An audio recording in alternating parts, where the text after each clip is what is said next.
Bienvenue dans Chronique d'une mandarine. Des voix, des parcours, beaucoup de vie. Je suis Marie et je vous souhaite une bonne écoute. Aujourd'hui, je reçois Audrey. Audrey est en rémission complète depuis 7 ans d'un cancer du col de l'utérus, diagnostiqué à un stade avancé. Avant ce diagnostic, il y a eu des douleurs, des doutes, une longue errance médicale, jusqu'au jour où sa vie a basculé. Dans cet épisode, Audrey nous raconte le choc de l'annonce, des traitements, mais aussi ce dont on parle trop peu, l'après-cancer. La ménopause provoquée par les traitements, le regard sur son corps, la reconstruction, la sexualité. Autant de sujets qu'elle aborde avec sincérité rare.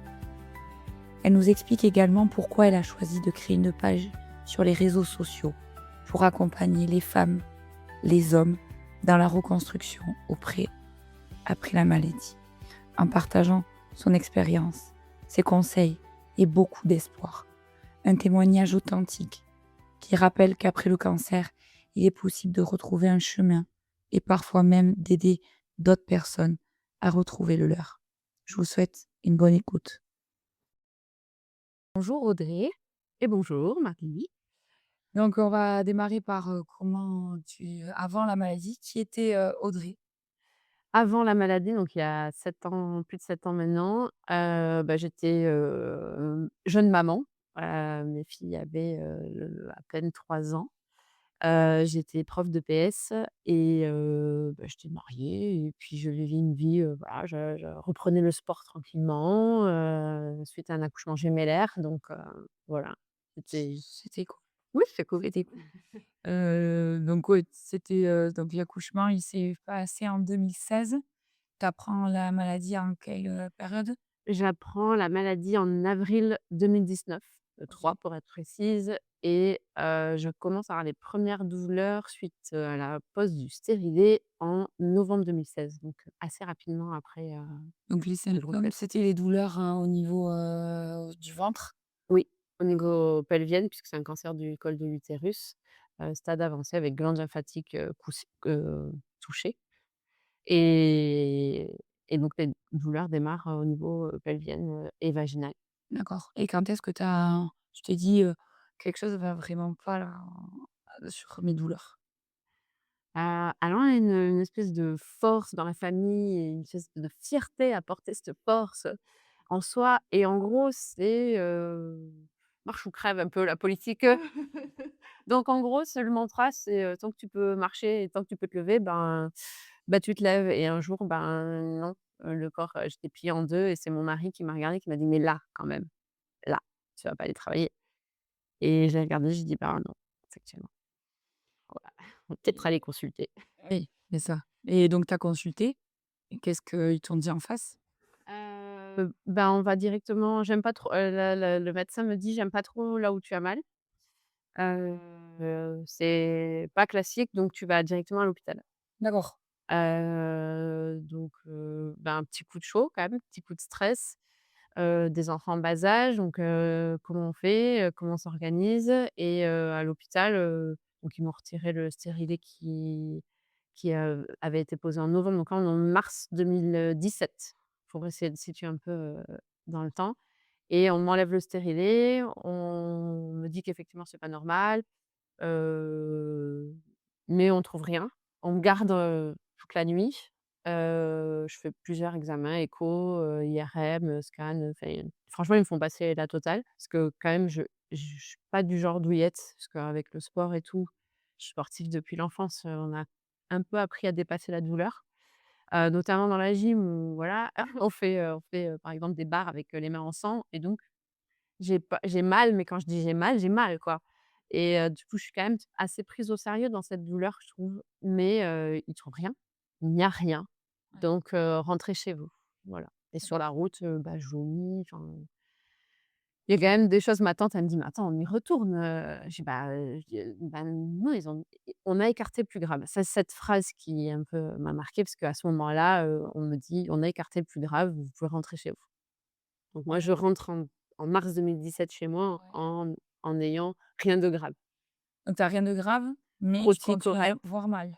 Ah ouais, bah, ouais, pendant Ah, 2 ans quand même, il presque. frottis normal à ce moment-là? Frottis, il revient, normal, le germe, pas de germe sur, le comment on appelle ça? Le stérilet.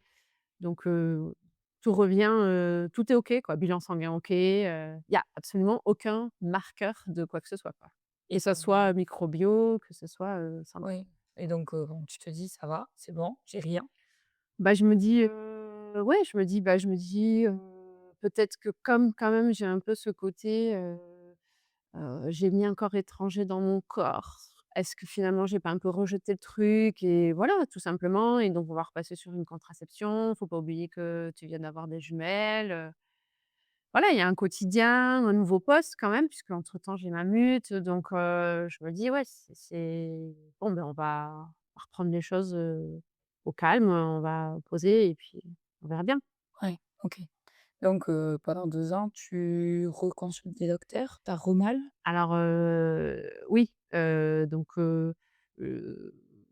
au début donc ouais, ça continue.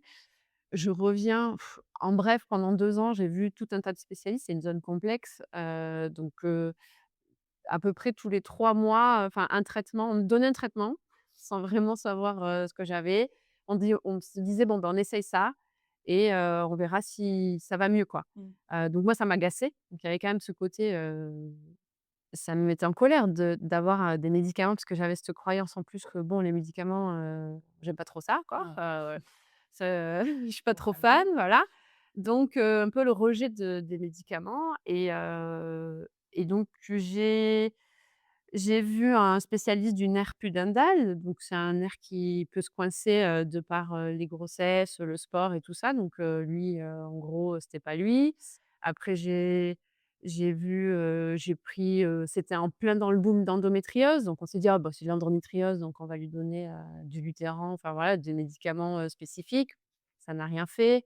Entre-temps, je passe sur des antidouleurs de plus en plus, importants et forts.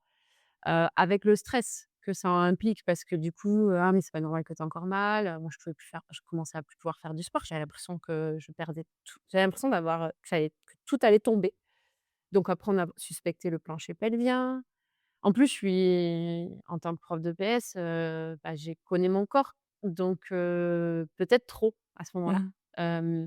Parce que je suis précise dans bah, j'ai mal là et après il y a commencé à avoir des douleurs associées, donc bah, toute la zone qui se met en sécurité. 7 ans après, je travaille encore sur le circuit, moteur pour enlever cette protection que mon corps a mis sur tout mon côté gauche. Donc donc ça, c'est important de le dire aussi parce que c'est des messages nerveux qu'il faut, un petit peu contrebalancer.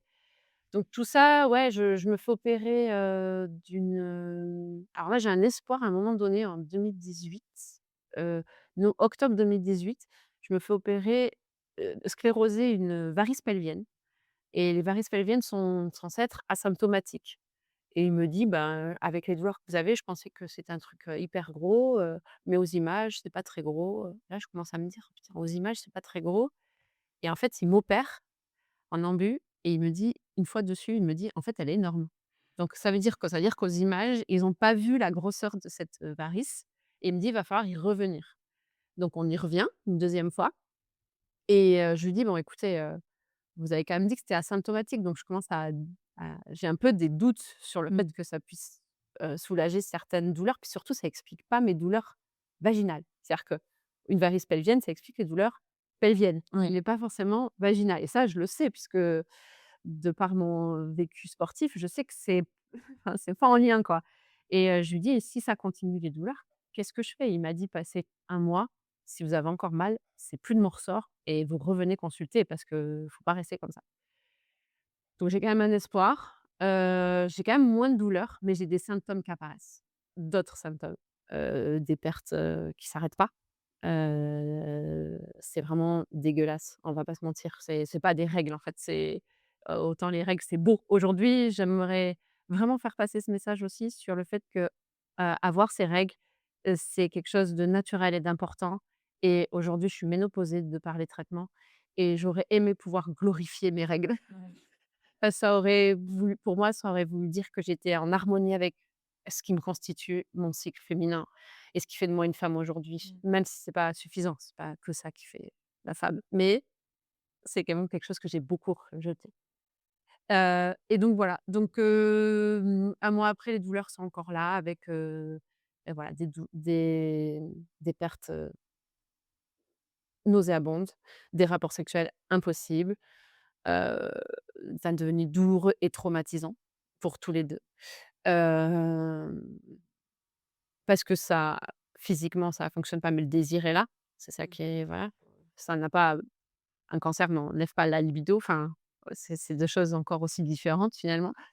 Heu, j Voilà et jusqu'au jour où la kiné, du coup, la généraliste un peu désemparée, elle me dit: «Bah, i on va essayer la kiné». Et là, c'est une rencontre incroyable, hem et elle me dit: «Non, là, les symptômes, je suis désolée Audrey, je te faut un deuxième. Repars voir un avis, gynéco, redemande un avis gynéco. Il faut retourner à la base. Il y a des choses qui m'interpellent, sur ton parcours». Et donc je l'écoute, je me dis qu'elle a raison, mon intuition me dit d'aller demander un deuxième avis donc heureusement parce que là, pour le coup, protocole d'urgence, il me trouve une tumeur, de 4 centimètres et il a appelé alors pour la petite histoire, toi, c'est la mandarine, moi, il m'a dit: «Ça ressemble à un chou-fleur». J'ai trouvé ça très mignon, un chou-fleur de 3-4 centimètres et donc là, bah, protocole d'urgence, quoi. Il a pas Ce médecin était, franc parce que j'étais toute seule, je pensais j'avoue que dans la salle d'attente, je me dis: «Là, Audrey, s'il trouve rien, tu vas t'intéresser à tout ce qui est psychologie, Mmh. psychosomatique» parce qu'en fait, tous ces médecins aussi, ils ont un peu, heu alors aujourd'hui, j'arrive à le voir autrement. Sur le moment, ça me met beaucoup très en colère et j'ai été très en colère contre eux et contre le système, jusqu'à comprendre qu'en fait, ben, heu ils m'entendaient sur la partie physique, ils trouvaient rien, donc forcément qu'ils allaient sur la partie psychologique et en fait, il fallait trouver juste le lien entre les 2. Mais aujourd'hui, effectivement, je me dis à ce moment-là, je me dis: «Bon, il faudra aller, explorer la partie psycho, parce que, il y a peut-être aussi du psychosomatique de par ton histoire et heu et c'est OK». Mmh. Mais voilà et à ce moment-là, il trouve la tumeur. Et il te l'annonce comment? Par Bah, rapport là, à il me tes dit: douleurs? «Biopsie», qu'est-ce qu'il dit: «Qu'est-ce qu'ils ont foutu pendant 1 an?» Donc il est excédé, heu, il est excédé et il a raison, mais en même temps, il a tort parce qu'il a pas tout le process derrière, mais 6 mois avant, à l'IRM, il y a rien. 6 mois avant, Mmh. il y a rien. En 6 mois, je suis passée de rien aux images, rien à la à alors, microbio, bah, oui et non puisque c'était presque 1 an et demi avant. Donc, j'avais pas refait de frottis entre-temps. Donc lui, c'est normal, il rejette le truc parce qu'il veut juste, sauver s'il pouvait éviter les maladies, Ouais, il le ferait, voilà. Heu, il me dit c'est moi qui lui pose la question, je lui dis: «Vous pensez à quoi?» Il hésite parce qu'il est pas censé annoncer, un cancer Mmh. sans retour biopsie. Heu et je lui dis: «Non, mais il faut là, soyez franc parce qu'en fait, je vois bien que vous êtes pas du genre à vous avancer si vous êtes pas sûr de vous et là, vous savez». Parce que je voyais, ça, j'ai compris après que c'était mon hypersensibilité, mes neuroatypiques qui fait que j'ai vu la vérité dans ses yeux et je le remercierai jamais assez de son honnêteté à ce moment-là où il m'a dit: «Bah, c'est je pense à un cancer du col de l'utérus. On va attendre la biopsie mais partez du principe qu'il y a pas de enfin, c'est caractéristique, ils ont des Ouais. caractéristiques, Et c'est donc tu disais que tu étais seule quand tu as appris ouais, ça? Et ça a été quoi ton sentiment quand tu es sortie du cabinet? heu, ben, je suis pas folle. Ouais, enfin, on m'a trouvé. Je suis pas folle, ce qui de par, mon métier, bon, voilà, parce que je suis expert patient, je suis considérée comme expert patient. À ce moment-là, je me dis: «Putain, je suis pas folle» et là, quand même, je me dis: «Il y a un» je vais le mettre de côté, je me dis: «Faudra explorer quand même, ta représentation de la folie». Parce que ça en dit long sur le fait qu'on n'est pas écouté Enfin, en gros, si on a mal, enfin, il y a une espèce d'association à ce moment-là de: «J'ai mal donc je suis folle». C'est pas cohérent. Non. Non, j'ai mal donc j'ai juste mal en fait. Enfin, J'ai quelque chose. j'ai quelque chose, on traite la douleur, voilà. La douleur, c'est pas forcément la folie et voilà. Donc je me dis: «Je mets ça de côté» et après la 2e, ben, c'est un soulagement. Je vais enfin avoir un traitement adapté à ce que j'ai. Donc tu pas eu peur de la mort aussi? C'est pas le premier truc qui me vient en tête. Et c'est quoi qui te vient? Il te dit tu te dis: «C'est bon, pouf, on a trouvé, ce que j'ai, Ouais, ma douleur». ouais, vraiment, je vais avoir un traitement adapté à ma douleur et après la mort, ben, c'est les autres, en fait. C'est quand je commence à en parler autour de moi et la réaction de mon père, vraiment. C'est celle qui m'a le plus, renvoyée à la mort. Parce qu'il m'a dit et il y a des phrases comme ça. Il y a 3 personnes, 3 phrases, enfin, 4 avec mon mari, mais pour le coup, il a été, il a toujours été une porte de d'entrée et de sortie, mais je sais pas, il y a un pilier quand même dans tout ça. Hem, mais ouais, il y a quand même les proches, c'est là aussi où je me suis rendu compte qu'il fallait qu'il y avait un problème sans être un problème, mais je me suis dit: «Mince, mon entourage, il réagit comme ça et je le prends comme ça» et donc ça aussi, j'ai mis de côté, j'ai dit: «Il faudra quand même» donc le côté psycho commençait à venir quand même, hein, en me disant: «Peut-être qu'il y a quand même des choses qui peut-être tu interprètes des choses pas comme, il faudrait, mais lui, il dit: "J'ai pas fait tout ça pour ça"» et là, c'est, alors il se rattrape, hein, c'est son impulsivité aujourd'hui, on sait je sais que alors moi, j'ai du coup été diagnostiquée avec un TDAH, je sais que mon père il l'est, même s'il a pas fait de diagnostic, mais aujourd'hui, c'est plus facile après 7 ans, sorti enfin voilà, avec tout le chemin, thérapeutique fait derrière, et la connaissance et conscience de soi, ben, du coup, je sais que c'est son impulsivité, c'est la douleur, c'est tout ce qui a pas été, mais sur le moment, je me dis juste, OK, il est vraiment temps de sortir de l'emprise. Mmh. Vraiment temps de sortir de De l'emprise, en l'emprise fait. de ton père. Ouais, OK. pas de mon père, de notre relation, Ouais. parce que c'est pas lui, voilà. C'est plus la dynamique, parce qu'en fait, juste pour donner un élément, aux auditeurs, hein, aux ceux qui écoutent, c'est j'ai ma mère qui est décédée, j'avais 10 ans. Donc à ce moment-là, je prends un rôle, dans la famille, même si on a tout fait pour pas que je le prenne, je l'ai pris. Enfin, il y a une place Mmh. particulière qui est prise et en fait, j'ai tout bien fait. Ouais. Voilà, j'ai Tu as fait des ouais, donc ouais, j'ai bon. tout bien fait. Allez, c'est la prise de conscience à ce Ouais, c'est la moment-là. prise de conscience, ouais. Et donc là, tu parles qu'ils ont fait une biopsie. La biopsie, elle tombe combien de temps après? 2 jours. 2 Je jours? suis en train de faire passer le bac aux élèves, Ah, la piscine, je suis à la piscine, on fait passer le bac, je reçois le numéro de l'appel téléphonique, il me dit: «Non mais là, vous devez venir en urgence». Ah ben, nous, on a covoituré, on est à Orthès, «Non, je vais finir de pass il faut que vous fa» je dis: «Non mais là, en fait, je veux être nulle part ailleurs. Je veux être avec ces gens-là parce que, heu, eux, ils savent le rapport au corps». Enfin, j'aurais pas espéré mieux comme environnement. Déjà parce qu'il y a l'eau, mmh. qui est l'élément des émotions, heu, mais parce qu'en fait, c'est des gens qui sont capables d'entendre que, il va y avoir des efforts à faire et que je vais y arriver, quoi. Ouais. Qu'eux, ils ont conscience de la réussite et du mindset qu'il faut et eux, ils vont pas me parler de mort, en fait Mmh.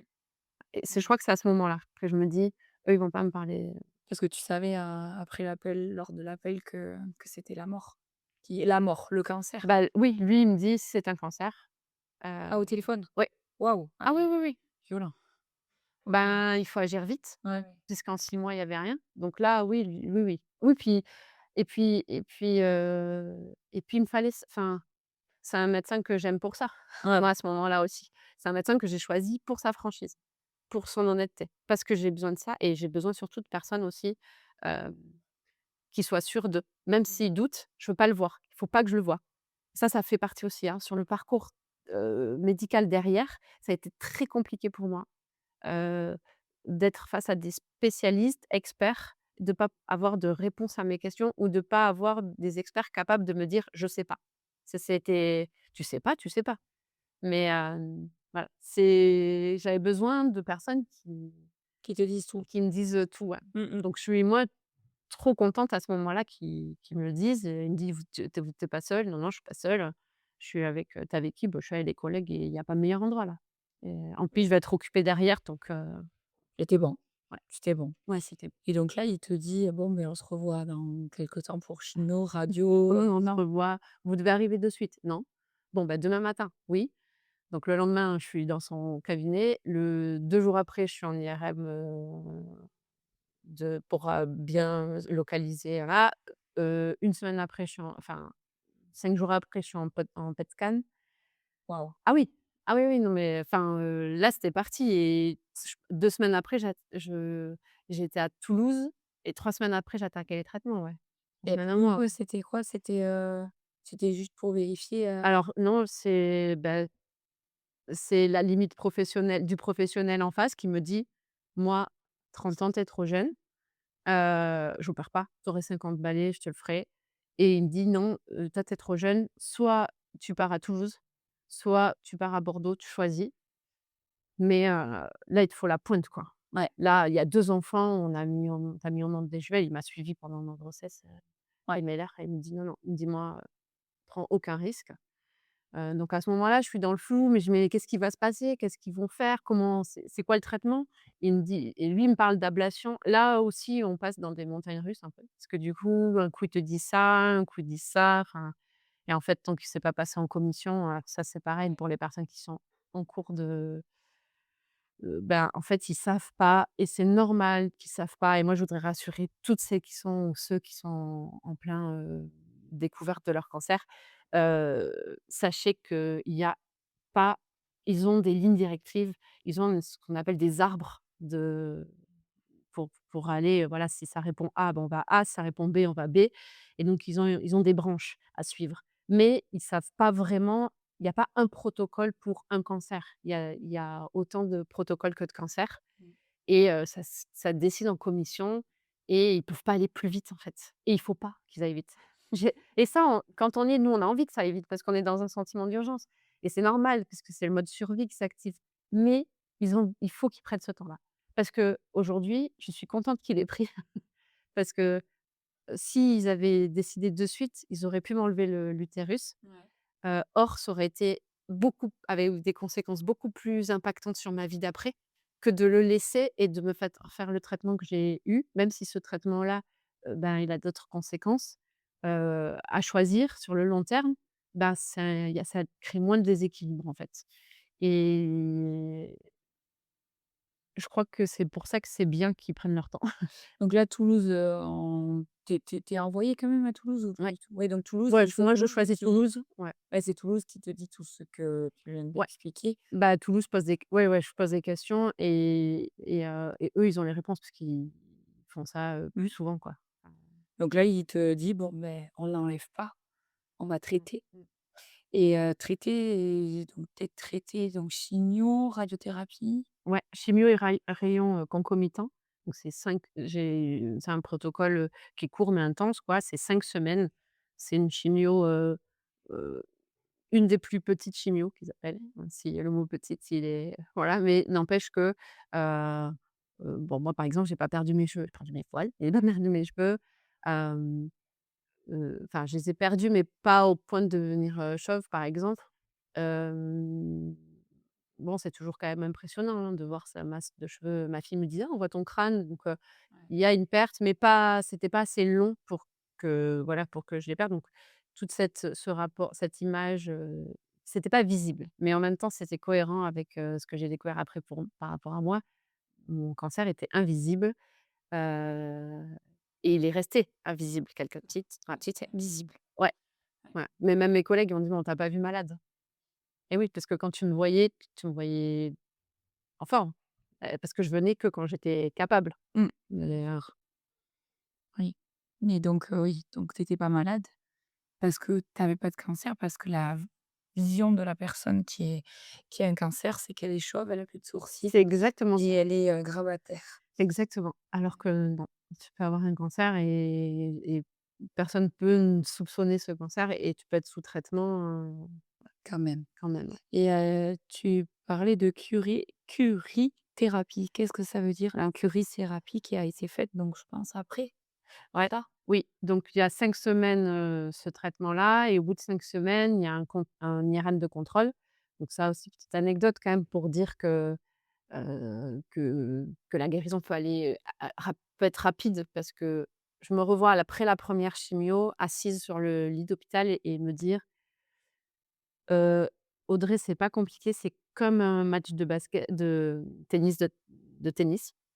Donc je repense à un formateur à la fac qui nous avait dit: «Ben, un match de tennis, c'est 95 de la réussite, c'est le mental, 5 le physique». Et c'est une vérité, hein, c'est pas moi qui sors les stats, c'est des études et donc je me dis: «Bah, là, c'est pareil, en fait». Ils vont faire 5 de physique, tu as 95 de mental à faire Mmh. et et donc, hem, tout du long des traitements, ma pensée était: «On fait la paix».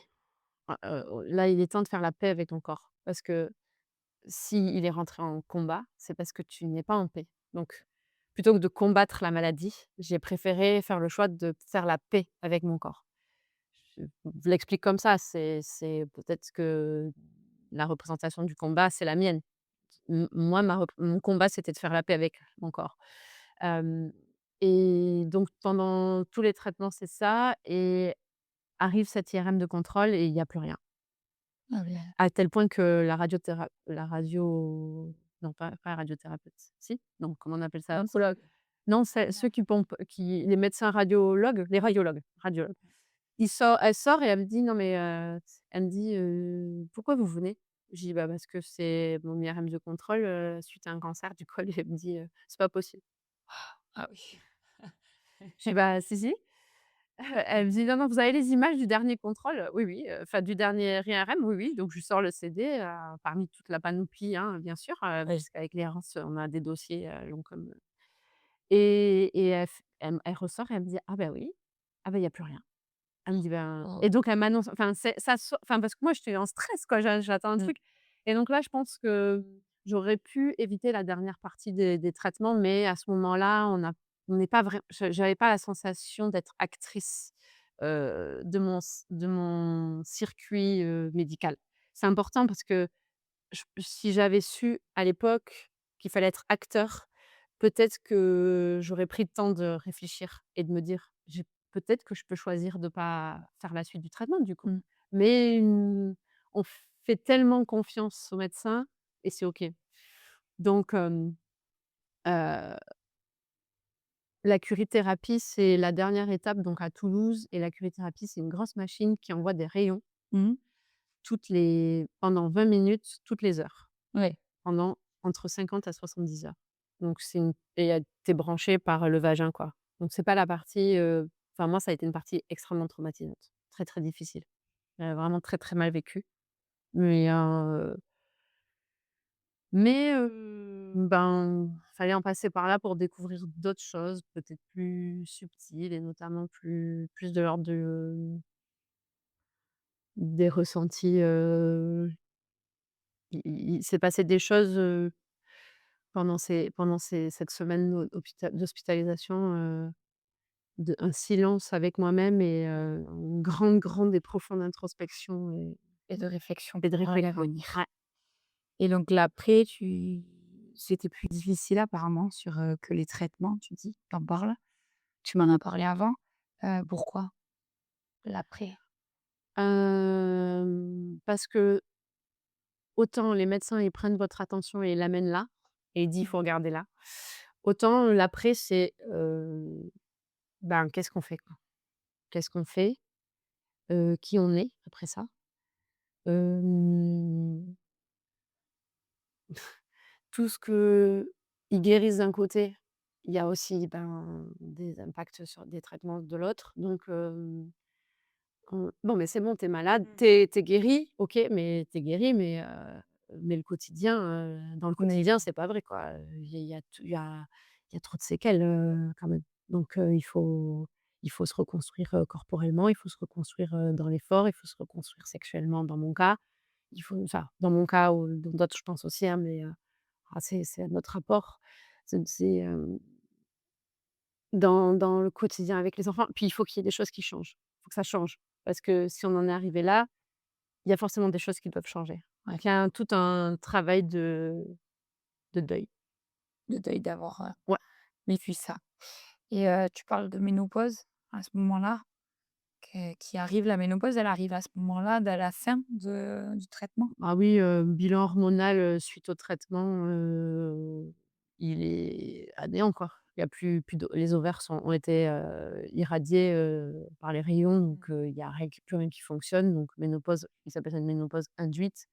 Et là, bon, aujourd'hui, il y a tellement d'accès, enfin, tout le monde peut plus facilement, écrire et tout ça, donc il y a de plus en plus de témoignages, mais la ménopause, on n'en parlait quasiment pas. Aujourd'hui, on en parle un peu plus, mais la ménopause induite, pour l'instant, il y a pas vraiment trop d'informations dessus. Je suis quand même du genre à aller chercher et j'ai rien, donc là, c'est pareil, s'ensuit, ménopausée à 30 ans, qu'est-ce qu'on fait de ça? Quel impact? C'est quoi vraiment la ménopause? Je m'étais jamais posé enfin, je viens d'être maman, autant te dire que la ménopause, la question se posait pas. Donc ça implique quoi? On a une représentation hyper, simple du truc qui est, bah, il y a plus de règles. Bon, c'est un peu plus complexe que ça quand même. Bon, aujourd'hui, avec l'accès aux informations, je sais un peu plus ce que c'est la ménopause et j'apprends et après il faut faire le tri, Mmh. hein, entre les symptômes du ménopause. Est-ce que c'est les symptômes du récidive? Est-ce que c'est les symptômes de est-ce que c'est des manifestations? Est-ce que c'est des symptômes? Bon. Ouais. Et c'est quand même compliqué. Ouais, c'est cet après qui est compliqué. Ouais. Pas tomber dans la psychose aussi, parce qu'il y a eu errance donc j'ai mal là, parce que c'est normal d'avoir mal là. Ouais. Puis le rapport à la douleur. Les douleurs chroniques, mais chapeau à ceux qui le vivent, quoi. C'est toute une rééducation, hein, Ouais. la douleur. Mental. Ouais.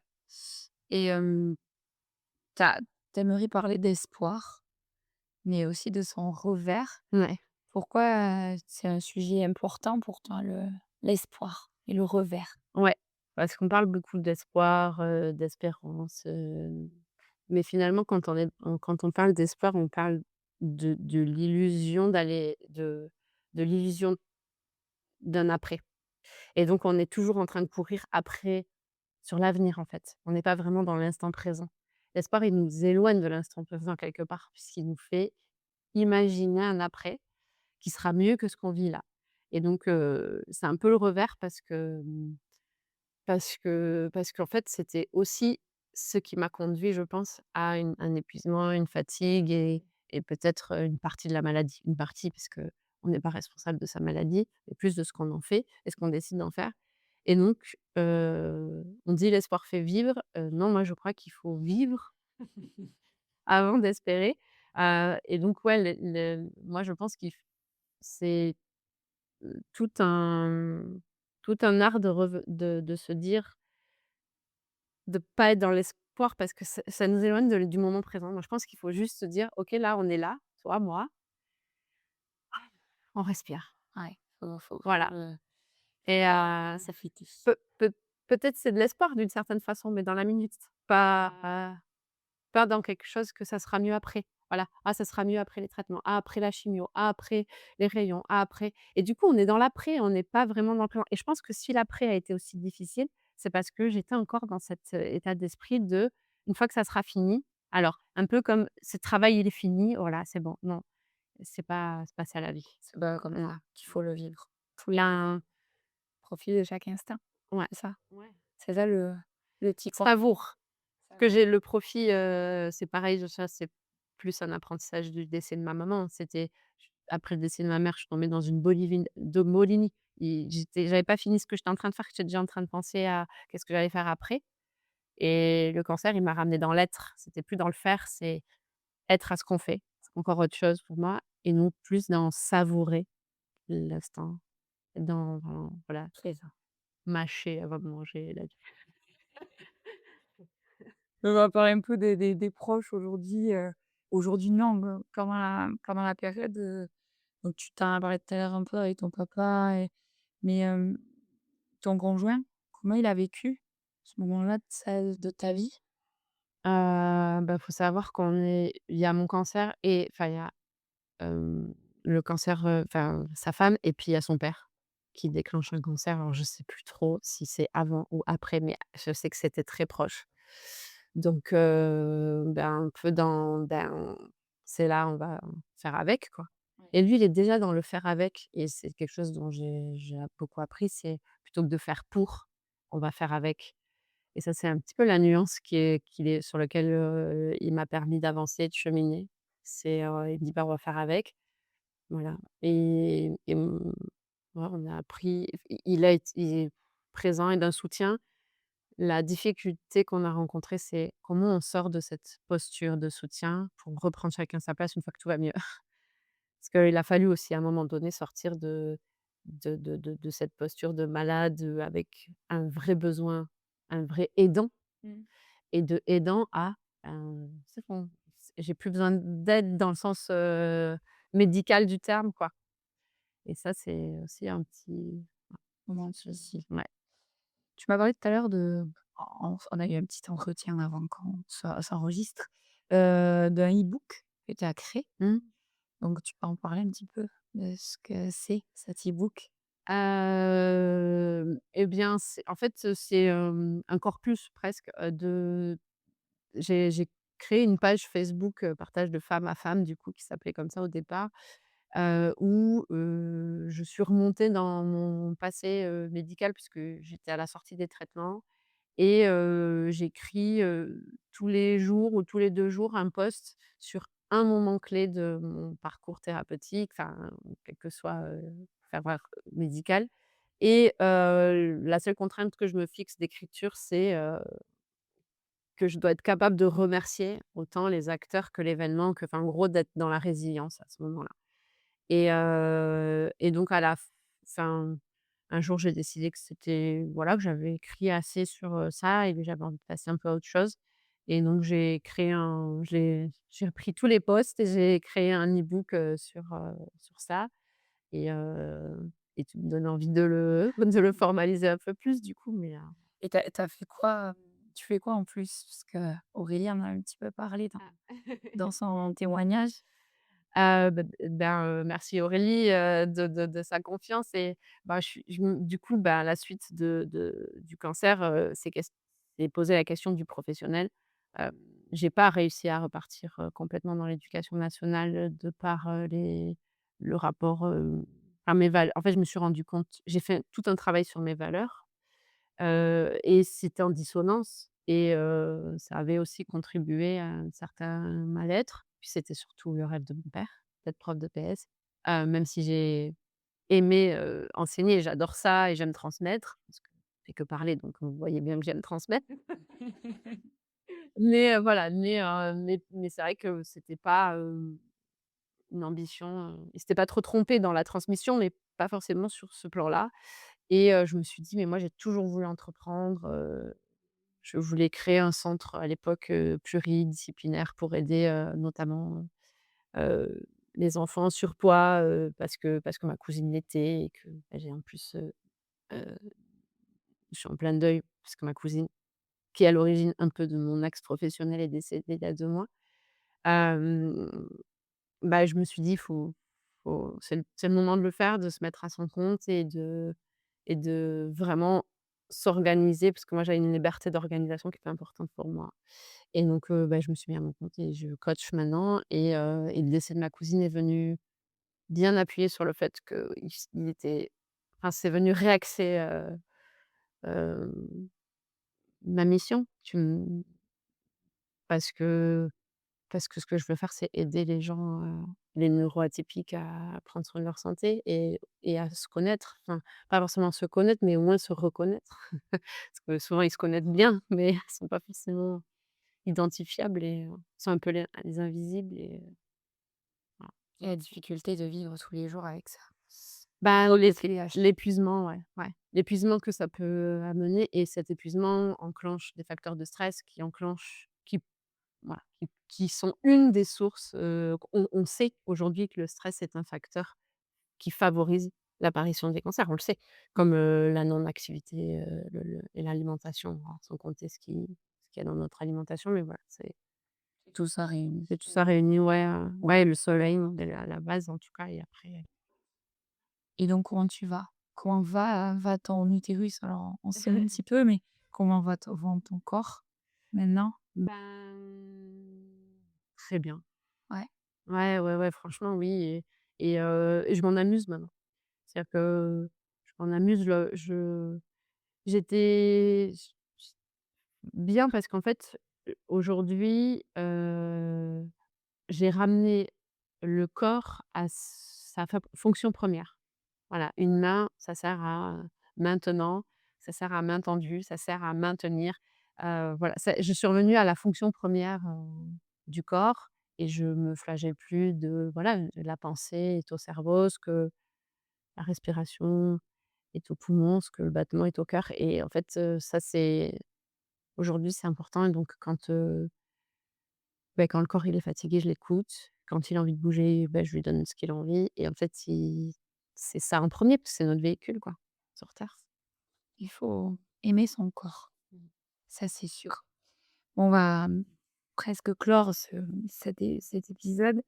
On a j'ai une petite question signature à chaque podcast que je finis. Aujourd'hui, qu'est-ce qui te donne envie de te lever le matin? Ben, des personnes comme toi. Hem, ouais, hem, des rendez enfin tout, la beauté de notre monde et de pouvoir voir, entendre mes sens. OK. Moi, j'ai une petite dernière question que je mets, pour la première fois avec Olfait. Si tu as une chanson qui t'a accompagnée toute cette épreuve ou maintenant, qu'est-ce que c'est laquelle? Et pour que, les podcasts de nos voilà, des personnes qui nous écoutent, puissent être un peu plus remplis. Alors, il y a pas Playlist, pendant pardon. ouais, Pardon, désolée. playlist, non, non, mais Podcast, playlist, c'est mon cerveau qui pendant la maladie, et tout le chemin, je j'en ai pas une en particulier, j'avais une playlist, globale en fait, où j'avais mis toutes mes chansons préférées et toutes celles qui, depuis toujours m'ont portée donc ça, mais là récemment, il y en a une qui a vraiment résonné très, très fort, et c'est, Imparfaite. Heu, c'est vraiment une chanson qui est venue englober tout un tas de choses, quoi. Elle est imparfaite et belle, elle est imparfaite et fière, voilà, à sa manière. Je vous laisserai la découvrir, mais c'est vraiment un titre qui m'a parlé, ouais, Imparfaite. et après j'ai oublié juste une question parce que j'aime bien aussi, que les personnes elles entendent ta parole. Si tu as une personne qui vient tout juste d'apprendre qu'elle a un cancer du col ou tout autre cancer, quel message tu aimerais lui donner? Pose-toi. Pose-toi 2 secondes et et réaligne-toi de suite à enfin, sois honnête avec toi-même. Je pense que ça, c'est aujourd'hui, c'est ce que j'ai fait, c'est c'est ce sur quoi j'accompagne et toutes celles qui l'ont fait, elles ont pris 2 secondes et elles se sont dit: «Mais en fait, c'est cohérent». C'est cohérent donc pose-toi et reviens à cette cohérence et repars dans l'amour, pas dans l'urgence, quoi. Bon, bah, merci Audrey, je crois que Oh, il y a une question que tu m'as pas posée. Je m'y ah, permets beh, parce que vas-y, pose vraiment la ça vient de question. trembler. Ça, c'est question. Il y a une Dis-toi, question qui parle, dit, vas-y. sur la rémission. Alors j'avais parce que j'y avais lu, les C'est quoi pour toi la rééditions, rémission? ouais, c'est quoi quel signifie aujourd'hui le mot réédition? Ah ouais, parce que ça là, je l'ai trouvée hyper intéressante et c'est pas une question qu'on m'a souvent posée donc ça c'est vraiment j'avais envie d'y répondre. Eh beh, c'est ça. Et ben, parce que quand tu me l'as posée en off et là, la réentendre, c'est vraiment ça, rémission et je viens de vous dire de se réaligner à soi et d'être honnête avec soi et d'être dans cohérence et aimer cette cohérence, ben, pour moi, c'est ça, c'est de revenir, c'est ce réalignement à sa mission Première. première quoi, à sa c'est quoi ta mission? Alors j'aime pas dire: «C'est quoi ta mission d'âme?» parce qu'il y en a qui s'enferment là-dedans en disant: «Il y a une mission», heu, ça peut prendre tellement de formes différentes et voilà, mais qu'est-ce que tu as envie de faire valoir aujourd'hui et dans l'être et dans le faire et voilà, donc c'est ça pour moi la rémission, c'est un réajustement de son axe d'avancée, quoi. Où c'est que tu amènes ta voiture? On me parlait le corps de la voiture. Je vous remercie d'avoir, fini sur cette jolie voilà, ce joli moment, c'est sourire. Je voulais vraiment te remercier parce que pour moi, c'est important et c'était, une belle rencontre, concernant, voilà, on partagera partage de femmes sur, je crois, le Facebook et Instagram et Audrey, elle a pas fait sa pub, mais elle fait aussi, elle a aidé Aurélie. Elle en aide plusieurs, pour après, pour pendant. Donc si vous avez besoin, voilà, du après, du pendant, mais n'hésitez pas à la contacter. Alors, je vais pas lui mettre son numéro dans le podcast, mais contactez-moi et je pourrais comme ça, lui faire parvenir vos demandes et vos besoins. Mais, c'est quelqu'un qui peut utiliser là, utiliser vraiment là pour, le pendant et pour le après. Merci Audrey Merci à toi. et à très bientôt. Si cet épisode vous a touché, n'hésitez pas à le partager autour de vous. C'est grâce à vous que ces témoignages pourront continuer à être entendus. Et si vous souhaitez soutenir Chronique d'une mandarine, vous pouvez laisser un avis sur votre plateforme d'écoute. C'est un petit geste qui aide énormément le podcast à faire connaître ses parcours de vie. Merci d'avoir partagé ce moment avec nous. À très bientôt pour un nouvel épisode de Chronique d'une mandarine.